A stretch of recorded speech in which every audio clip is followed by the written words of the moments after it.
தென்னாடுடைய சிவனே போற்றி, எந்நாட்டவர்க்கும் இறைவா போற்றி. அனைத்து தமிழ் உள்ளங்களுக்கும் கனிவான வணக்கங்கள்.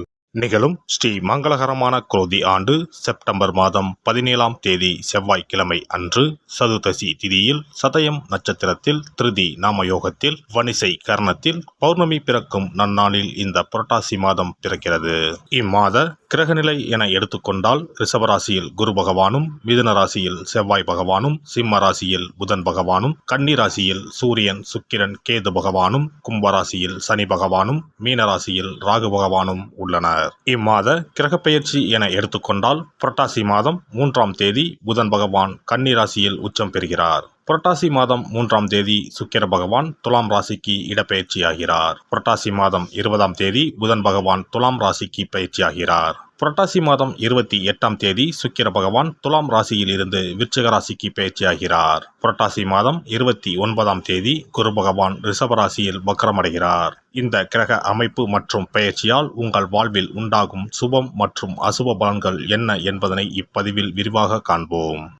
தனக்கு கிடைத்திருக்கும் தெய்வீக அருளை அனைவருக்கும் தர விருப்பப்படும் தனுசு ராசி அன்பர்களே, நீங்கள் இறை நம்பிக்கை அதிகம் உடையவர்கள். இந்த மாதம் அனைத்து கடினமான பணிகளையும் எளிதாக செய்து முடிக்கும் சூழ்நிலை உண்டாகும். பணவரத்து உண்டாகும். உடல் ஆரோக்கியத்தில் கவனம் தேவை. வீண் செலவுகள் உண்டாகும். எதிர்ப்புகள் நீங்கி காரிய அனுகூலம் உண்டாகும். நீண்ட தூர பயணங்கள் மூலம் லாபம் கிடைக்கப் பெறுவீர்கள். எதிர்பார்த்த உதவிகள் கிடைக்கும். தொழில் வியாபாரத்தில் இருப்பவர்களுக்கு பழைய பாக்கிகள் வசூலாகும். கடன் பிரச்சனைகள் குறையும். தொழிலில் இருந்த போட்டிகள் விலகும். வேலை தேடுபவர்களுக்கு உத்தியோகம் கிடைக்கும். உத்தியோகத்தில் இருப்பவர்களுக்கு மறைமுகமான எதிர்ப்புகள் விலகும். குடும்பத்தில் இருந்த கஷ்டங்கள் நீங்கும்.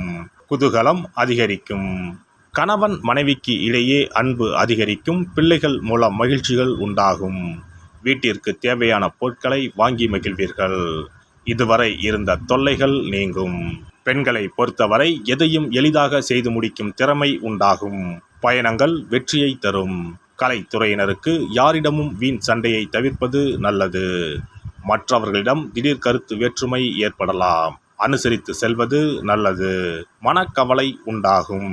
அரசியல் துறையினருக்கு வீண் அலைச்சலும், அதனால் சரியான நேரத்திற்கு உணவு உண்ண முடியாமலும் போகலாம். எதிலும் கவனமாக செயல்படுவது நல்லது. உடல் சோர்வு உண்டாகலாம். வீண் அலைச்சலை தவிர்த்து எடுத்துக்கொண்ட காரியங்களில் கவனம் செலுத்துவது நல்லது. மாணவர்களுக்கு கல்வியில் இருந்த போட்டிகள் நீங்கும். எதிர்பார்த்த வெற்றிக்கு கூடுதலாக முயற்சி செய்வது பலன் அளிக்கும். நட்சத்திர பலன்கள். மூலம் நட்சத்திரம். இந்த மாதம் தொழில் வியாபாரம் சிறப்படையும். வியாபார வளர்ச்சிக்கு இருந்த தடைகள் நீங்கும். பழைய பாக்கிகள் வசூலாகும். அரசாங்கம் தொடர்பான விஷயங்கள் சாதகமாக முடியும். உத்தியோகத்தில் பதவி உயர்வு உண்டாகும். நீண்ட தூர பயணங்களால் காரிய அனுகூலம் உண்டாகும். சக பணியாளர்கள் மூலம் உதவியும் கிடைக்கப் பெறுவீர்கள். போராடம் நட்சத்திரம். இந்த மாதம் குடும்பத்தில் உற்சாகம் இருக்கும். மற்றவர்கள் உங்களை அனுசரித்து செல்வார்கள். தம்பதிகளுக்கிடையே மகிழ்ச்சியான நிலை காணப்படும். பிள்ளைகளுக்கு மருத்துவ செலவு ஏற்படலாம். பேச்சின் இனிமை சாதுரியத்தால் எளிதில் காரியங்கள் கைகூடும். உத்திராடம் 1ஆம் பாதம். இந்த மாதம் எதிர்காலத்துக்கு உதவக்கூடிய விஷயங்களில் ஆர்வம் உண்டாகும். ஆன்மீக சிந்தனை அதிகரிக்கும். உத்தியோகத்தில் உயர்வு உண்டாகும். மனதில் இருந்த குழப்பம் நீங்கி தைரியம் ஏற்படும். போட்டிகளில் பங்கு பெற ஆர்வம் உண்டாகும்.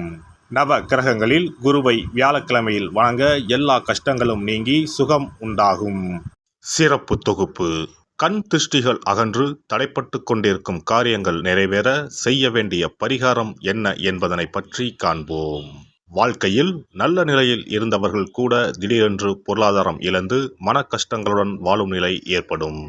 இந்த நிலை எதனால் ஏற்பட்டது என்று ஆராய்ந்து பார்த்தால் பெரும்பாலும் அவர்களின் மீதான கண் திருஷ்டிதான் காரணமாக இருக்கும்.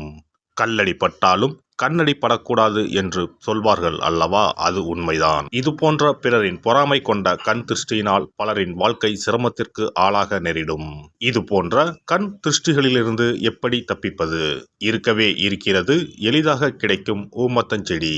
தெய்வ சக்தி நிறைந்த செடியாக கருதப்படும் ஊமத்தஞ்செடியின் காய், பூ, இலைகள் என அனைத்தும் தீய சக்திகள் விரட்ட பரிகாரத்துக்கு பயன்படுகிறது. பொதுவாக ஊமத்தம் காய்க்கு கெடுதலை அகற்றக்கூடிய சக்தி உண்டு. நம் வீட்டில் உள்ள எதிர்மறை சக்தியை அகற்றுவதற்கு ஊமத்தங்காய் தீபம் சிறந்த பரிகாரமாகிறது. தெய்வீக மகத்துவம் நிறைந்த ஊமத்தங்காய் மற்றும் பூவையும் எடுத்துக்கொள்ளுங்கள். வீட்டுக்கு அருகில் இல்லை என்றால் நாட்டு மருந்து கடைகளில் கிடைக்கும். இந்த 2 பொருட்களையும் மஞ்சள் தண்ணீரை கொண்டு நன்றாக கழுவி விடுங்கள். சிறிது நேரம் அவற்றிலுள்ள ஈரம் போக ஆறவிட்டு பிறகு அவற்றை ஒரு மஞ்சள் துணியில் குலதெய்வத்தை வேண்டி ₹1 நாணயத்தோடு சேர்த்து முடிந்து வீட்டின் நிலைப்படியில் கட்டி தொங்க விடுங்கள். இந்த முடிச்சை வெள்ளிக்கிழமை அல்லது ஞாயிற்றுக்கிழமைகளில் தயார் செய்து வாசல் படியில் கட்டுவது சிறப்பு. தினமும் வீட்டில் தீபம் ஏற்றி காண்பிக்கும் போது இந்த முடிச்சுக்கும் காண்பிக்கவும். இதேபோல் ஊமத்தம் இலைகள் கிடைத்தால் அந்த இலைகளை சுத்தமான மஞ்சள் தண்ணீரில் கழுவிவிட்டு அவற்றை கொண்டு வீட்டில் இருக்கும் விநாயகருக்கு திங்கள் கிழமைகளில் தொடர்ந்து அர்ச்சனை செய்து வர வேண்டும். ஊமத்தம் பூவையும் விநாயகருக்கு சூட்டலாம். 3 வாரங்கள் தொடர்ந்து திங்கள் கிழமைகளில் விநாயகருக்கு ஊமத்தை இலையால் அர்ச்சனை செய்து ஊமத்தம் பூவை சூட்டி வழிபட்டால் வீட்டில் உள்ள கெட்ட சக்தி நடமாட்டம் மற்றும் கண் திருஷ்டிகள் தீரும். ஊமத்தம் செடியும் சிவபெருமானுக்கு உகந்த இலை ஆகும். இந்த ஊமத்தங்காய் வைத்து சிவபெருமானுக்கு தீபம் ஏற்றி வழிபடுவதன் மூலம் நமது பிரச்சனைகளில் இருந்து எளிதாக விடுபட முடியும். முதலில் 2 ஊமத்தங்காய்களை எடுத்துக்கொள்ள வேண்டும். அவற்றின் மீது முட்கள் இருப்பதால் மிகவும் கவனமாக கையாள வேண்டும். ஊமத்தங்காயின் காம்பு பகுதிகளை வெட்டி கொண்டு கத்தியை பயன்படுத்தி ஊமத்தங்காயின் உள்ளே இருக்கும் விதை பகுதியை முழுவதுமாக நீக்கிவிட வேண்டும். பின்னர் 2 அகல் விளக்குகள் மற்றும் விளக்கு வைப்பதற்கான 2 தட்டுகளை எடுத்து சுத்தம் செய்து அவற்றிற்கு மஞ்சள் குங்குமம் போட்டு வைத்துக் கொள்ள வேண்டும். பின்னர் 2 தட்டின் மீதும் ஒவ்வொரு அகல் விளக்கை வைத்துக் கொள்ள வேண்டும். அதன் பிறகு எப்போதும் பூஜை செய்வதற்கு வைப்பது போன்ற வெத்தலைப்பாக்கு, பழம் போன்றவற்றை வைத்துவிட்டு 2 விளக்குகளையும் ஏற்றி சிவபெருமானை மனதார வேண்டிக் கொள்ள வேண்டும். எனக்கு இருக்கும் பிரச்சனைகள் அனைத்தும் தீர்ந்து இன்பமான வாழ்க்கை கிடைக்க வேண்டும் என வேண்டிக் கொள்ள வேண்டும். இந்த பூஜையை வெள்ளிக்கிழமை அன்று தொடங்கினால் தொடர்ந்து 9 வெள்ளிக்கிழமைகள் செய்ய வேண்டும்.